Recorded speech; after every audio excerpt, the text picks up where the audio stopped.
It's August 2024 and David is sentenced here at Cessnock Local Court. David is one of the 4 defendants before the courts from the Hunter Valley and the first to be sentenced for bushfires lit during the 23-24 bushfire season. David was 20 years old and pled guilty. The charge is for the Pelaw Main and Kearsley fires, which were within hours of each other on the 3rd of October 2023. He pled as the principal offender for the Pelaw Main fire, and the charge for the Kearsley bushfire was amended since the last court date. He is now pleading as the accessory to the larger emergency warning Kearsley bushfire. The case has been before the courts for 285 days. That's from arrest to sentencing. And it was 23 days between the fires being lit and David being arrested. As far as I can tell, David spent less than 1 day in custody. He was police bail refused after his arrest and spent overnight in the cells at the police station before court granted bail the next day.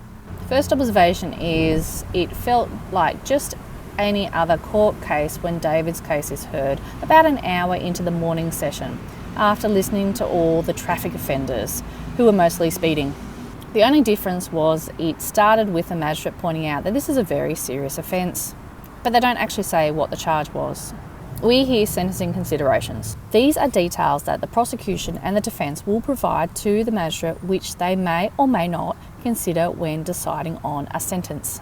Remember, be careful not to mistake these sentencing considerations as an excuse or justification for the offending. The magistrate also has a sentencing assessment report in front of them. This has assessed what type of sentencing might suit David. So there's a lot of paperwork before the magistrate. By the way, David never speaks. His defence solicitor does all the talking on David's behalf.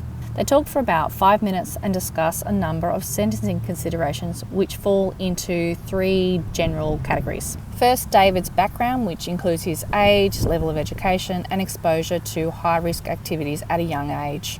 Second is David's health, including mental health and drug use. Third is steps David is taken for his future. For example, not being in contact with high-risk people. So very much about David, which is normal for sentencing considerations from a defendant. Next, the prosecution is allowed to give sentencing considerations. However, on this day, the prosecution declines. Remember, there's already a lot of material in front of the magistrate. They may have decided that there is no further information to add and remain silent. So now it's over to the magistrate.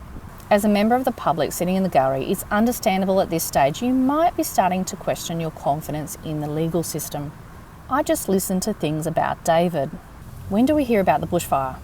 When do we hear about people whose homes were threatened?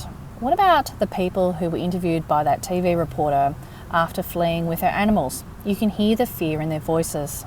Yes, I'm sitting in the gallery with the expectation that I hear more about the community because endangering the community is quite central to this offence. I'm expecting this sentencing to, of course, deter David, but to do so much more.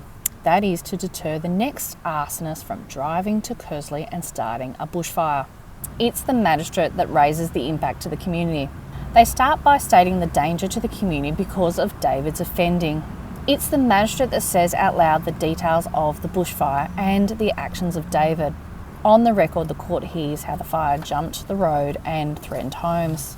We hear how David was driving around with his co-offender, first setting fire to illegally dumped rubbish at Pelaw Main with his co-offender, then waiting in the car while his co-offender allegedly entered the bush and started the Kearsley bushfire.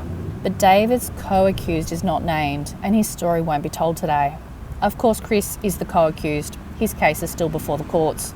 In the end, David is sentenced to a supervised community corrections order for 18 months and given 50 hours of community service. It's all over in half an hour and David walks away from court for the final time. Except one person remains in the gallery and is now very busy working away. The journalist. It's left up to that one journalist to report the details to the community. Deterring the next arsonist via this sentencing depends on the journalist writing the story. The knowledge and insights from David's legal proceedings will be made public via the journalist publishing a story. I think the community benefit when the court allows the courtroom to be open to the public, including the journalists. However, I would argue improvements could be made.